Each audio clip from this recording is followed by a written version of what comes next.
Got a 2022 Hyundai Tucson key fob. I'm going to show you how to open it to replace the battery. Now what we're going to do is we're going to remove the emergency key first, and to do that we're going to push this button down, pull the emergency key out, and we need to remove this black cover on the back.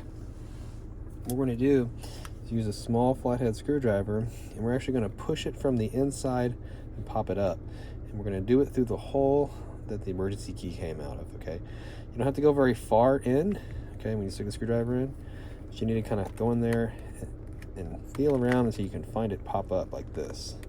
Once you get it up, go ahead, you can pry the rest of it up and it'll come right off. So this is what we're doing in here.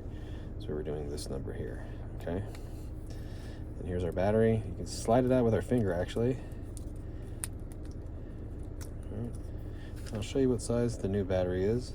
The new battery is going to be a CR 2032 with the positive sign facing out towards us, and we just slide it right back in here just like that. If you need a battery, check the description box. I'll have a link takes you to Amazon where you can get the right size for your Tucson. And we just get the back cover and it just snaps on.